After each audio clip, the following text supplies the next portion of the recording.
Nicholas, my husband, has been acting strange. That's what I thought. So after confirming Nicholas was asleep, I tried to open his mobile phone, but it was locked and I couldn't get in.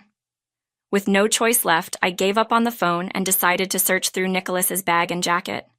From the pocket of his wallet, I found a card from an unfamiliar love hotel. In that moment, my suspicions of infidelity turned into conviction. How many times has he cheated now? Who is this other woman? I felt a mix of anger and sadness, my heart nearly bursting. I'm going to find undeniable proof of his affair. Having made up my mind, I went to visit someone very important. My name is Karen. I'm 33 years old and work as a web designer. I'm married, living with my husband Nicholas and our son Edmund. Nicholas works for a regular corporation.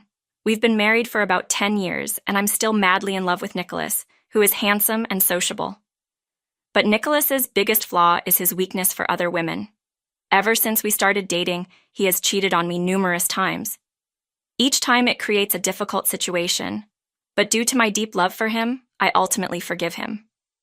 Plus, I've always thought it's better for Edmund to have his father around, so divorce was never an option for me. Now, however, each time Nicholas cheats, it wounds my heart and erodes my confidence as a woman. During these tough times, my best friend Ryland has been my rock. Ryland and I have known each other since kindergarten. Unlike me, Ryland is still single and enjoying her life. Every time I was cheated on, Ryland would always say, "Nicholas is unbelievable. He's a woman's enemy. No matter how good-looking he is, I could never be with a guy like that." Or, "Anyone who makes Karen cry won't have a good end. Straight to hell," I say. Hearing Ryland trash talk Nicholas always helps clear the turmoil in my heart. Ryland has only met Nicholas a few times, but she's always listened to my stories about him, so she really dislikes him. Ryland has been a standout beauty since we were kids. Even at 33, Ryland is still stunningly beautiful, always dressed fashionably and catching everyone's eye. On the other hand, I've always been the plain one, overshadowed by Ryland. Now, with working and parenting, I've put myself second, and my plainness seems more pronounced. Comparing myself to Ryland, I often fall into self-loathing. I wish I could be as beautiful as Ryland. Maybe then Nicholas would stop cheating. With that thought, I decided to start with dieting. I committed to an hour of walking and restricted my diet, even cutting out my beloved sweets. I also made sure to do some strength training and stretching before bed. Gradually, my weight started to drop, and my body began to look more toned. Thrilled, I said to Nicholas, "Look, I've lost some weight, haven't I?" I asked him. Then Nicholas replied, "Really? Who cares if you lose weight? No one's looking at you anyway. Don't bother," he said with a sleazy smile. "That's terrible. I've been working so hard to become a little bit like Ryland, to be beautiful. You trying to be like Ryland? That's impossible.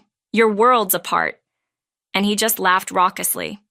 Then, after his bout of laughter, "But you know, Ryland really is cute. I wish I'd married her instead of you," Nicholas then said. "Too bad for you. Ryland hates you, Nicholas, so that's never happening."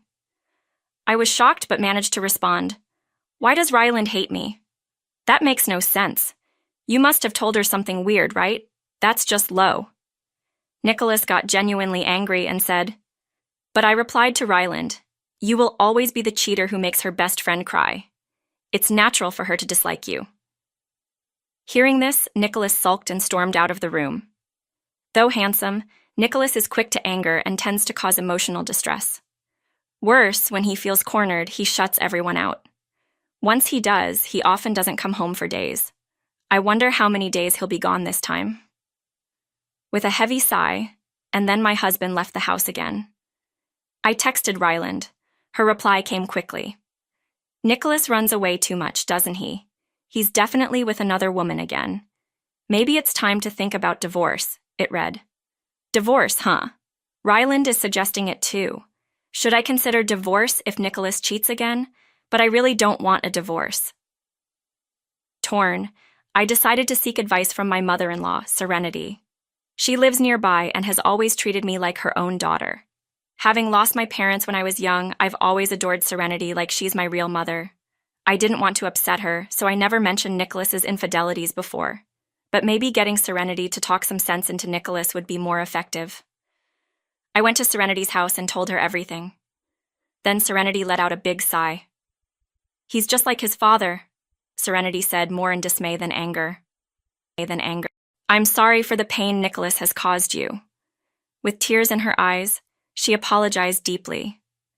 "No, it's not your fault, Serenity." Serenity assured me, "I'm always on your side, Karen. If there's anything I can do to help, just let me know," Serenity said. I never imagined Nicholas would cheat. He despised his father for doing the same, for being a serial cheater who was rarely home. To think that he's repeating that pattern. I suffered through his father's infidelity, and Nicholas grew up watching that. "What is he thinking?" she shared. I was surprised to learn about Nicholas's past. I told her, "I don't want to divorce Nicholas.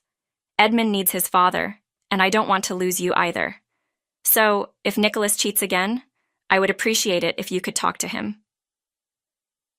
I asked for her help, and Serenity replied, "Of course, leave it to me." I felt reassured having such a strong ally by my side. I should have talked to her about this sooner. With these thoughts, I returned home. Nicholas hadn't come back that day, but our son Edmund seemed accustomed to it. Just 7 years old, he asked, "Did Dad run away again?" Sounding dismayed. "Dad's on a business trip," I tried to reassure him. "Mom, you don't have to lie. Dad always leaves when he's angry, but you're not alone, right? You have me." Edmund comforted me. 3 days later, Nicholas finally returned. "I'm home. I'm starving. What's for dinner?" he asked casually, as if nothing unusual had happened, and he seemed in a particularly good mood. "Where have you been?" "I was worried," I said. Sorry, my bad." He hugged me with a smile. Nicholas apologizing on his own was unexpected. Nicholas being unusually kind made me feel uneasy for some reason. Has he found someone new? That was my instinct. I acted normally, but planned to check Nicholas's mobile phone later that night. After Nicholas fell asleep, I tried to open his mobile phone, but it was locked. I tried every password I could think of, but none worked. Reluctantly, I gave up on the phone and started searching through Nicholas's bag and jacket. Then I found a Love Hotel point card in his wallet. This was proof of his infidelity. I was certain of it. I was determined to find undeniable evidence. The next day, I visited Serenity for advice. Serenity suggested, "Not being able to access the mobile phone is tricky. Maybe it's time to hire a detective. Don't worry about the cost. I'll take care of it." Really?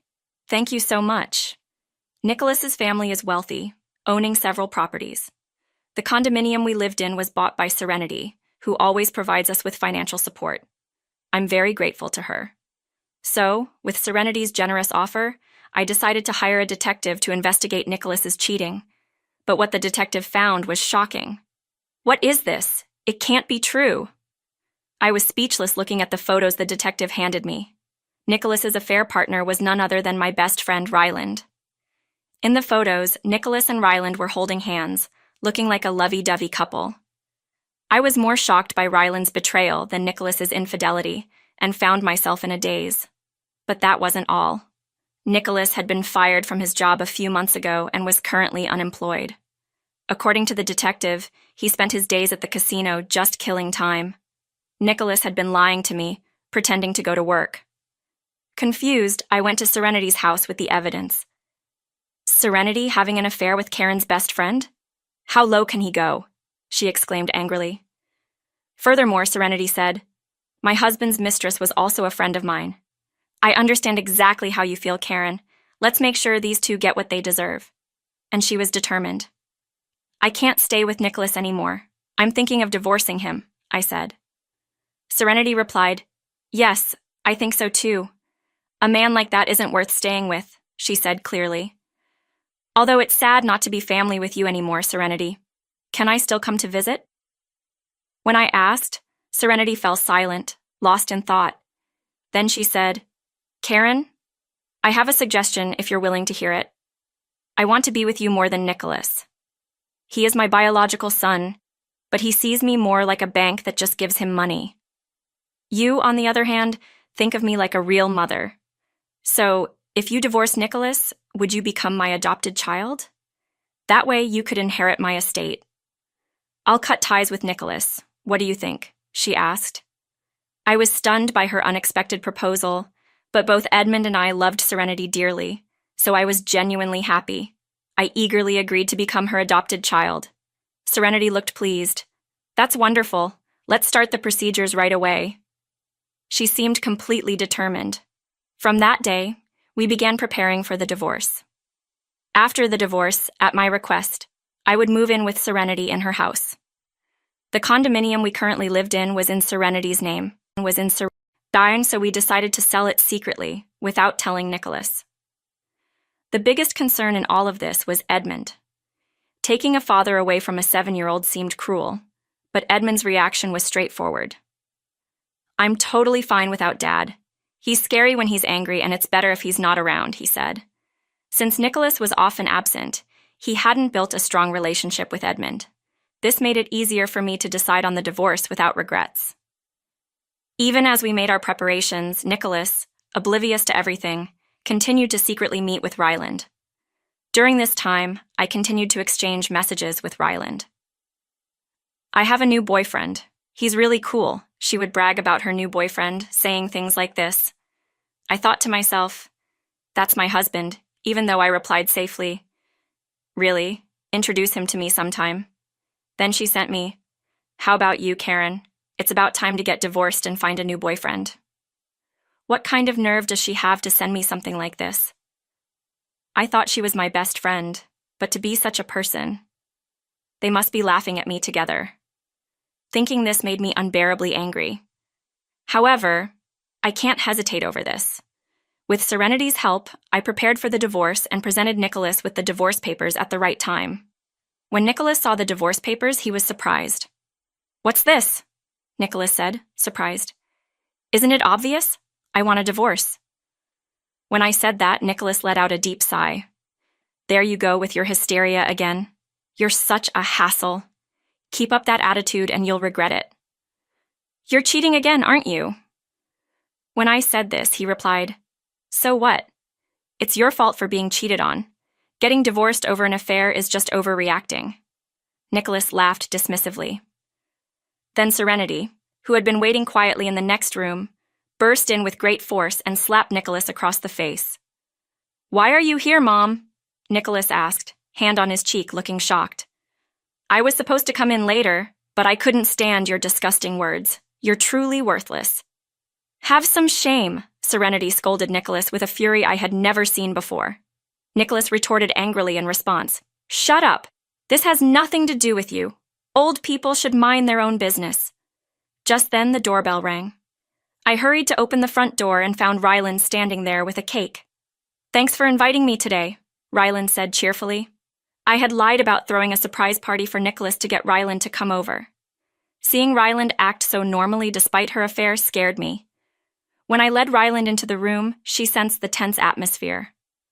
What's going on here? She asked, her face contorting.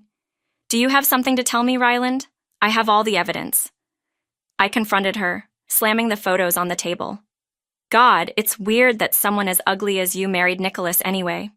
He chooses me in the end, poor Karen. She began to insult me openly. Ryland, I'm disappointed in you. You can have him just as you wished. I don't need someone like him. What? You're not serious about the divorce, are you? Nicholas looked at me in disbelief. I'm serious. It's over between us. I'm leaving this place, I said firmly. Hearing this, Nicholas seemed slightly panicked and blurted out, If we divorce, I won't pay any alimony or child support, he began, but I replied, Do as you please, I don't need your money. Just give me the divorce. He fell silent, surprised by my response. Ryland, who had been listening, laughed mockingly. Karen is such a good person, but it's good. Looks like a peaceful divorce. When you leave, I'll move in here, so hurry up and go, she said happily. I ignored Ryland and urged Nicholas, If you don't want to pay alimony or child support, sign the divorce papers now before I change my mind. Why is this happening? He started to cry, but under the stern glares from Serenity, myself, and Ryland, He reluctantly began to write the divorce papers. After watching Nicholas complete the divorce papers, I said, "This makes us strangers. I'll take custody of Edmund. Don't interfere in our lives anymore," I emphasized firmly. Serenity also informed Nicholas, "I'm cutting ties with you too, Nicholas. You're not welcome in our house anymore. Enjoy your life with that vulgar woman." "Vulgar? Just get out now that you're strangers." Ryland forcefully kicked us out of the house. A few weeks later, I received an angry call from Ryland on my mobile phone. "What do you mean when you sold the condominium? This is a joke." I received an angry phone call. Apparently, Ryland had moved into the condo soon after, but she and Nicholas had been kicked out. The condo was in Serenity's name. She sold it. "What? It wasn't Nicholas's? I've been deceived and he's unemployed." I didn't know that Ryland was still complaining, but I quietly hung up and immediately blocked her number.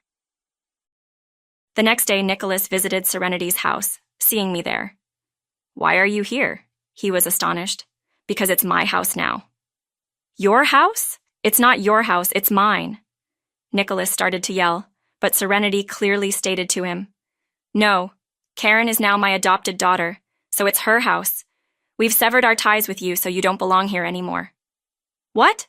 Please don't say that. Actually, I need money," Nicholas pleaded desperately. "If you need money, get a job," Serenity advised. "It's urgent.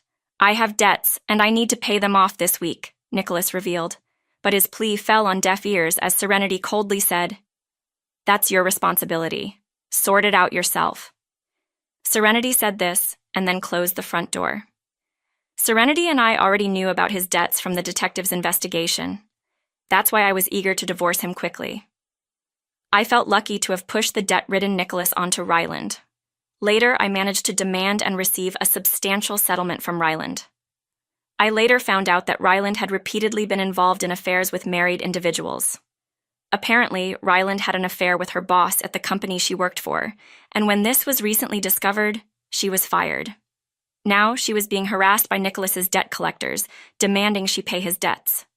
Meanwhile, Nicholas, abandoned by his family, was working multiple part-time jobs, leading a miserable life burdened by debt repayments. I once saw him in town, his hair turned completely white from stress. He must be leading a very difficult life. Knowing their fates, I was truly grateful to have separated from Nicholas. I now live a peaceful life with Serenity and Edmund. Serenity and I have a great relationship, like a real mother and daughter. I hope the three of us can continue to live happily together.